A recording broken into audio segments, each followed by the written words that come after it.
मैं जब रेफ्रिजरेशन और एयर कंडीशनिंग के दरमियान डिफरेंस को मालूम करने के लिए निकला तो पता चला ये तो सारी की सारी कहानी डिफरेंट है।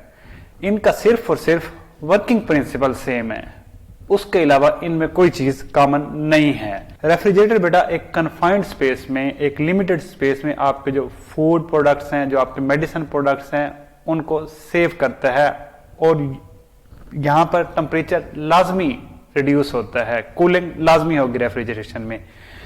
एयर कंडीशनिंग एक लार्ज वॉल्यूम ऑफ एयर को जो कवर्ड होता है, कोई रूम है, कोई हॉल है, वहां पे एयर का कंडीशनिंग करता है। कूलिंग यहाँ पे जरूरी नहीं है, कंडीशनिंग जरूरी है।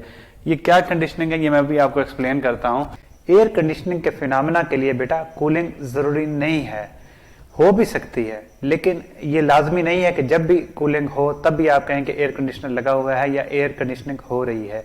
एयर कंडीशनिंग में बेटा हम बेसिकली तीन चीजें देखते हैं: टेम्परेचर, ह्यूमिडिटी और एयर क्वालिटी। एयर क्वालिटी से मुराद है कि एयर की फिल्ट्रेशन भी आपने करनी है, एयर की मोशन को भी आपने कंट्रोल करना है, ह्यूमिडिटी को भी आपने कंट्रोल करना है। रेफ्रिजरेटर में सिर्फ और सिर्फ आपने कूलिंग प्रोड्यूस करनी है एक कन्फाइंड स्पेस में, एक लिमिटेड स्पेस में। यहाँ पे कूलिंग की अगर जरूरत है वो भी प्रोड्यूस करनी है, हीटिंग की जरूरत है वो भी प्रोड्यूस करनी है, एयर की क्वालिटी को भी मेंटेन करना है, ह्यूमिडिटी को भी मेंटेन करना है।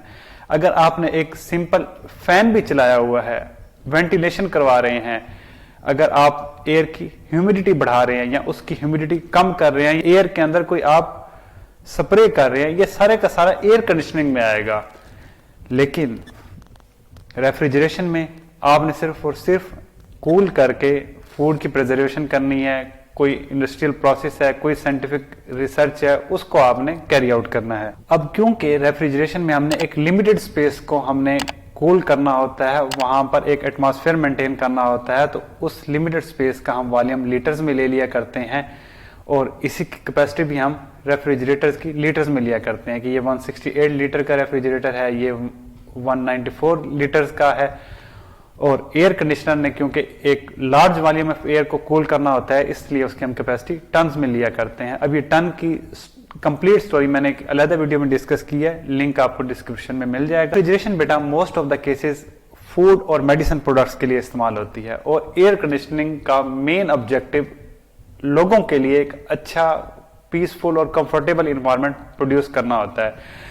अब रेफ्रिजरेशन में क्योंकि एक लिमिटेड स्पेस है, एक कन्फाइंड स्पेस है, तो इसलिए जो टेम्परेचर रेंज आती है -40 से लेकर 20 डिग्री सेंटीग्रेड के दरमियान अमूमन रेफ्रिजरेशन सिस्टम्स काम करते हैं। लेकिन एयर कंडीशनिंग में आपने एक लार्ज वॉल्यूम ऑफ एयर को, जो लोग हीट डिसिपेट कर रहे हैं, जो कमरे का सामान है, जो हीट पैदा कर रहा है, उस सब को आपने काउंटर करना होता है, उस सब का आपने लोड साथ लेके चलना होता है। तो एयर कंडीशनिंग में जो सिस्टम के ऊपर लोड आता है, जो आपकी एयर कंडीशनर के ऊपर लोड आता है, वो बहुत ज्यादा होता है।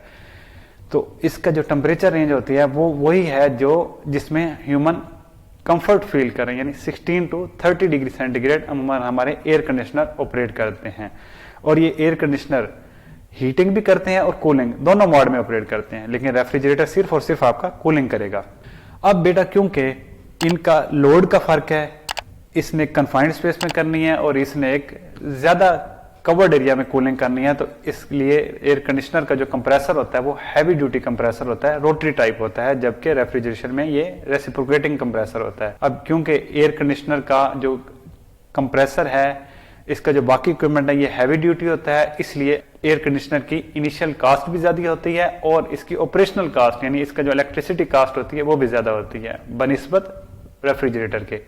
ये आप देख लें, अगर घर में आपका फ्रिज चले तो कितना बिल आता है और अगर एसी चले तो कितना बिल आता है। क्योंकि इनके डिजाइन का फर्क है, तो हीट जो हमने एटमॉस्फेयर में रिजेक्ट करवानी है कंडेंसर के थ्रू, तो एयर कंडीशनर में ये fin and tube type condenser इस्तेमाल करते हैं ताकि ये इजिली और ज्यादा हीट रिजेक्ट करवा सके। और रेफ्रिजरेटर में ये जो कंडेंसर होता है वायर एंड ट्यूब टाइप होता है, जो आपको रेफ्रिजरेटर की बैक साइड पर नजर आता है, और अमूमन इसके साथ फैन वगैरह भी कुछ भी नहीं लगा होता क्योंकि इतनी ज्यादा हीट इसने रिजेक्ट नहीं करवानी होती। एयर कंडीशनर में क्योंकि इसने ज्यादा कूलिंग करवानी है, लोड ज्यादा है, एरिया ज्यादा है, तो इसलिए जो इसके इंडोर और आउटडोर यूनिट होते हैं, एवेपोरेटर और कंडेंसर होते हैं, उनके साथ हम फैन लगाते हैं ताकि फोर्स्ड कन्वेक्शन हो। यहाँ पे उस किस्म के कोई फैन की जरूरत नहीं है क्योंकि लोड कम होता है, नेचुरली कूल्ड होते हैं रेफ्रिजरेटर। इनका बेटा एवेपोरेटर भी सिंपल होता है रेफ्रिजरेटर का, 2 ट्यूबें होती हैं, उनको प्रेस किया जाता है और उनके दरमियान जो एनुलर स्पेस होती है वो ट्यूब्स का काम करती है। लेकिन एवेपोरेटर के केस में पूरा fin and tube type structure होता है, ये आपके एसी के इंडोर यूनिट में लगा होता है, इसके ऊपर से हवा गुजर के जब आती है तो आपको ठंडक मिलती है। अमूमन रेफ्रिजरेटर बेटा सिंपल 1 यूनिट में होते हैं, लो कास्ट होते हैं, इनकी ऑपरेशनल कास्ट भी कम होती है, और एयर कंडीशनर में क्योंकि रूम के अंदर से हीट निकाल के बाहर फेंकनी होती है इसलिए ये अमूमन 2 यूनिट्स में आते हैं, स्प्लिट यूनिट्स भी इन्हें आप करते हैं। अब एयर कंडीशनिंग में क्योंकि हमने एयर से डील करना होता है और एयर एटमॉस्फेयर की अमूमन पॉल्यूटेड होती है, डर्टी होती है, तो इसलिए एयर कंडीशनर में हम फिल्टर्स यूज करते हैं, जबकि रेफ्रिजरेटर एक कॉन्फाइंड स्पेस में काम करता है तो यहाँ पे कोई फिल्टर नहीं चाहिए होता। क्योंकि रेफ्रिजरेटर और एयर कंडीशनिंग इतने सारे डिफरेंट काम करते हैं तो इनका जो वर्किंग फ्लूइड है, दोनों का जो रेफ्रिजरेंट है वो भी डेफिनेटली डिफरेंट ही होता है। तो इस वीडियो में बेटा मैंने कोशिश की कि आपको रेफ्रिजरेशन और एयर कंडीशनिंग का जो बेसिक डिफरेंस है वो क्लियर कर सकूं। अगर किसी किस्म का कोई क्वेश्चन है तो please ask. Thank you, good bye.